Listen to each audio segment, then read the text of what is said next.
12h08 sur les ondes de Taoui FM et on retrouve tout de suite Stéphane Antonin en compagnie de son invité Jean-Christophe Bouissou, président de Taoui FM et président du parti Roadhay. Bonjour Jean-Christophe Bouissou. Bonjour.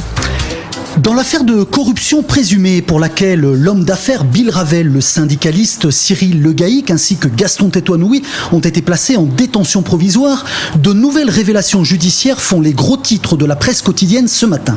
Au cœur des investigations, il est fait mention d'un listing trouvé dans l'ordinateur de la secrétaire comptable du chef d'entreprise calédonien où apparaissent les noms d'un certain nombre de personnalités politiques et autres, dont le vôtre. Dès hier après-midi, au moment de la publication de ces articles, notamment sur le site internet du quotidien Les Nouvelles, vous avez vivement réagi par la voie d'un communiqué. Sur la forme, tout d'abord, Jean-Christophe Bouissou, vous semblez déplorer un acharnement ou tout au moins un empressement médiatique, alors même que vous n'avez pas encore été entendu par les enquêteurs. Aussi, vous sentez-vous déjà coupable, Jean-Christophe Bouissou ? D'abord, je voudrais adresser aux auditeurs de Taoui FM mes salutations et vous remercier d'avoir organisé cette interview pour que je puisse m'exprimer. C'est pas évident lorsqu'on se retrouve dans un sujet comme celui qui nous préoccupe, d'avoir un média et à disposition pour que je puisse dire la vérité sur cette affaire, en tout cas selon ma compréhension de ce dossier. Oui, depuis hier soir, dès l'instant ou depuis hier après-midi, dès l'instant où un organe de presse de la place lâche en pâture des noms pour jeter la vindicte sur des personnes, en l'occurrence en ce qui me concerne, moi qui suis, et c'est vrai, un homme public, un homme politique, président de parti. Et lorsque, comme dans la presse ce matin, et particulièrement dans ce journal qui s'appelle Les Nouvelles de Tahiti, on vient nommément associer mon nom au terme de corruption, de trafic, les gens qui lisent cela vont avoir le doute sur la vérité, bien sûr, des allégations qui sont portées, et aussi des questionnements au regard de ce qui est écrit et de mon implication dans ce dossier. Surtout que on m'associe à la fois à Cyril Legaïc, à Gaston Tétoinoui et bien sûr à monsieur Ravel, puisqu'il s'agit de lui en tant qu'homme d'affaires et sur un dossier d'ailleurs dont je ne connais pas la portée réelle, puisque je ne connais pas le détail de l'instruction. Donc mon sentiment, c'est que, et je le vois d'ailleurs sur la réaction de mes amis, de ma famille, des gens, c'est un regard de suspicion. Est-ce que vraiment Jean-Christophe Bouissou use de ses fonctions politiques pour obtenir des avantages pécuniaires notamment? Donc on est tout de suite condamné, pour ainsi dire, et on le sent, et c'est pour cela que j'ai eu besoin aujourd'hui de m'exprimer, et j'aurais souhaité le faire devant les enquêteurs, puisque à un moment donné, par la force des choses, si j'ai bien compris, puisque mon nom est mêlé à cette affaire, j'aurais été amené à répondre aux questions des enquêteurs et pour dire la vérité sur ce dossier. Cet acharnement semble d'autant plus flagrant que l'on observe un traitement de l'information différent avec le cas d'Oscar Temaru, également mis en cause, mais pour une opération effectuée en toute transparence, peut-on lire dans les nouvelles. Aussi, n'avez-vous pas le sentiment d'être moins bien traité que les autres ? Je crois que ce journal Les Nouvelles ne m'aime pas beaucoup, et cela d'ailleurs depuis un certain nombre d'années. C'est peut-être dû à sa rédactrice en chef qui a quelques préférences politiques, à mon avis. Je donne mon avis sur ces considérations-là au regard de cette presse, bien sûr, qui se targue de vouloir être une presse objective, mais en réalité, on comprend bien derrière qu'il y a aussi une ligne éditoriale qui plaît bien à certains et qui déplaît à d'autres. Maintenant, c'est leur travail normal. Je dirais que n'importe qui au niveau de la presse, moi je suis patron d'un organe de presse également, vous êtes vous-même journaliste, il est normal que vous fassiez votre travail en toute indépendance et sans qu'il y ait de pression en quoi que ce soit. S'agissant des autres protagonistes, je ne connais pas leur situation. Je ne connais pas cette affaire. Je ne sais pas de quoi il s'agit lorsqu'on parle d'Oscar Temaru.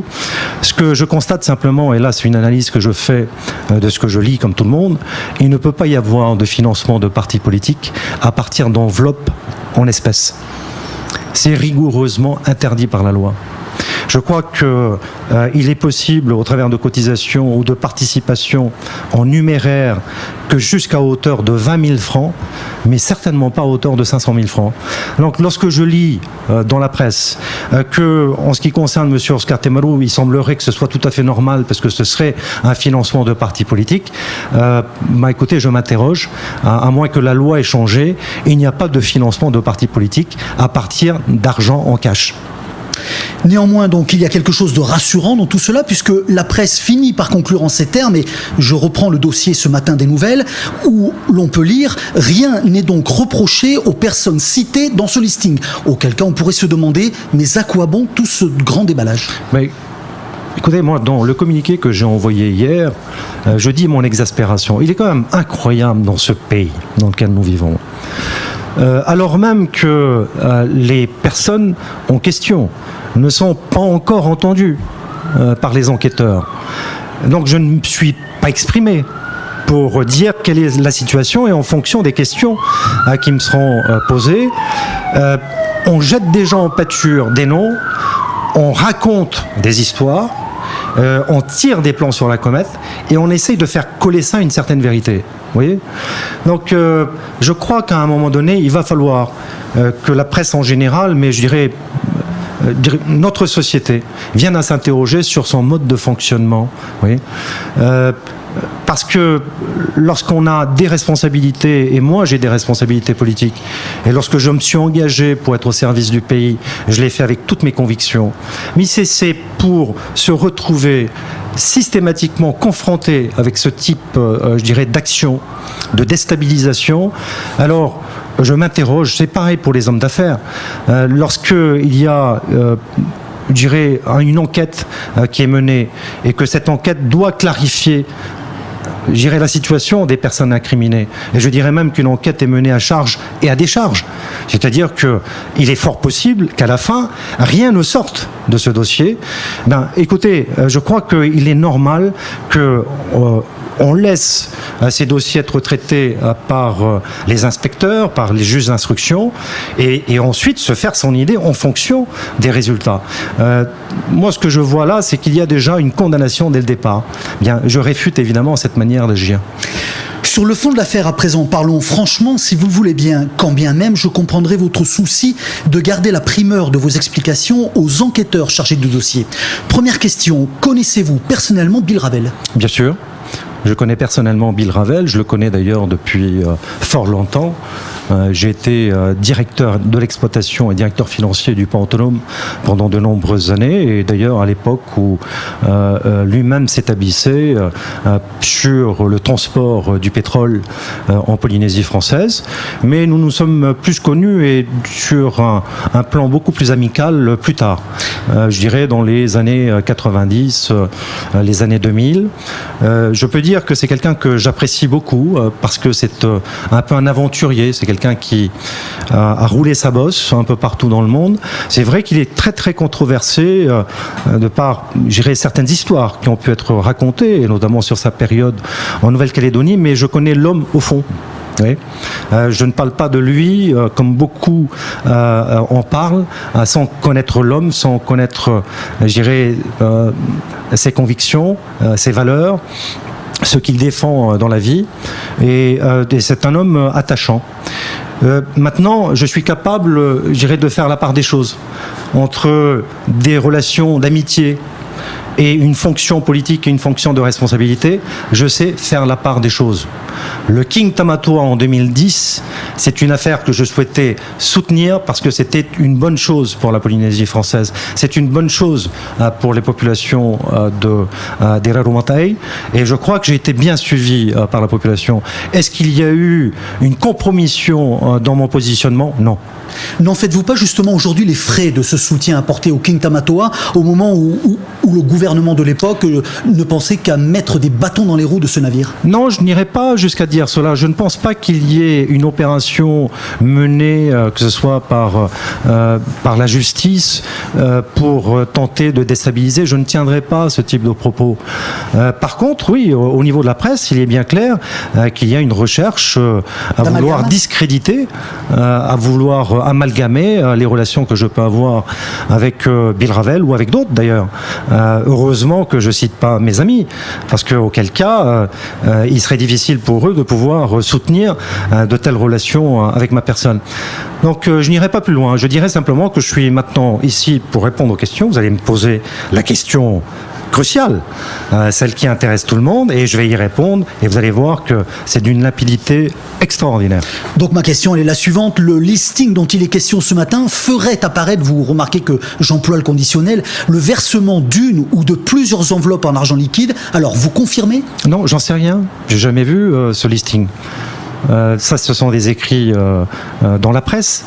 Je n'ai aucune idée du fait de savoir si je suis cité ou pas cité. À mon avis, je ne devrais pas être cité. Je vous expliquerai pourquoi. Donc ces enveloppes, vous les réfutez? Bien entendu.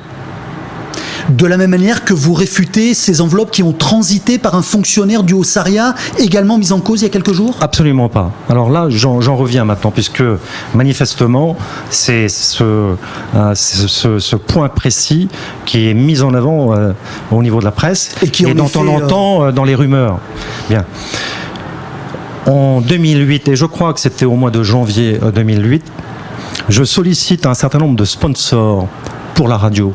Voilà pourquoi nous sommes aujourd'hui ici à Taoui FM, pourquoi j'ai souhaité utiliser les ondes de Taoui FM pour m'exprimer.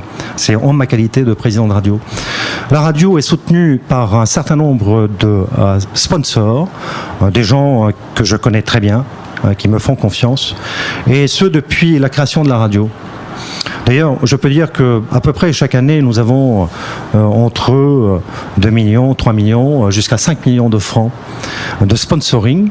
La radio équilibre ses comptes entre les recettes publicitaires, les parrainages d'émissions que nous avons, et de même que le sponsoring. Il y a moins de sponsoring depuis 2 ans que ça ne l'a été sur les premières années où Taoui FM avait déjà des difficultés à essayer d'équilibrer ses dépenses par des recettes.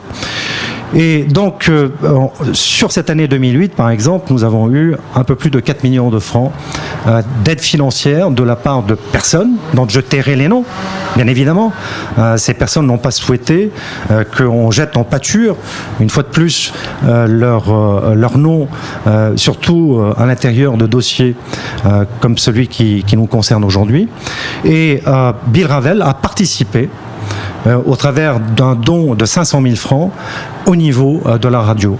J'ai ici le compte de la radio qui encaisse les 500 000 francs, très clairement, et l'utilisation de ces 500 000 francs au regard des dépenses de la radio. Voilà, je les ai ici, je les tiens à disposition des enquêteurs lorsque je les verrai. J'aurais souhaité leur dire ça à eux avant tout, n'est-ce pas? Bien. Disons, remercions les nouvelles du fait qu'au travers de son papier, cela m'a amené aujourd'hui à devoir m'expliquer et à dire très clairement que ces 500 000 francs ont été donc encaissés, ont été aussi transcrits dans les comptes de Taoui FM. Ces comptes sont certifiés par un cabinet comptable et nos comptes ont été certifiés depuis l'origine, y compris le dernier compte en question de 2011. Voilà ce que je peux vous dire. Alors, en ce qui concerne monsieur Stangner Martin, je voudrais ici totalement le disculper. Pour quelle raison? C'est parce que, en réalité, monsieur Bill Ravel était à l'étranger. Et c'est donc au travers d'un contact avec lui qu'il donne, je présume, ses directives auprès de ses collaborateurs ou collaboratrices pour faire remettre l'aide en question au niveau de Jean-Christophe Bouissou, et son voisin immédiat est monsieur Stagmar Martin. Lequel Stagmar Martin est quelqu'un que je connais également et que j'apprécie beaucoup. C'est un homme honnête, c'est un cadre de l'État, c'est quelqu'un que beaucoup de gens connaissent ici en Polynésie et qui a toujours été d'une grande probité dans ses fonctions et dans la qualité de ses relations. Donc, vous voyez, Stagmar Martin n'a absolument rien à voir avec dans cette affaire, et je sais qu'il vit très mal cette situation, et il était temps pour moi de dire clairement les choses en ce qui le concerne et prouver effectivement que ce financement a servi non pas à mon parti politique. Il n'y a pas de financement occulte de Roadtrade. Il n'y a pas d'argent en liquide remis à mon mandataire financier pour mettre sur le compte de Roadtrade pour les besoins de fonctionnement du parti politique. Comme l'a affirmé ce matin la Dépêche. C'est faux. Voilà. Alors maintenant que j'espère qu'il m'écoute, puisqu'on a envoyé une invitation pour que tout le monde puisse entendre mes explications, qu'est-ce qu'ils ont à dire maintenant ? Puisque j'apporte les preuves ici que ces financements ont servi au niveau de la radio. Est-ce que c'est interdit ? Non, c'est pas interdit. Vous attendez que ces quotidiens fassent amende honorable ? J'ai préparé d'ores et déjà, de toute manière, un communiqué de presse qui va partir pour dire ce que je viens de dire donc, sur les ondes de Taoui FM et pour apporter toute la clarté au niveau de cette affaire qui n'en est pas une. Pourriez-vous être amené à mener des actions en justice pour demander réparation ? Très clairement.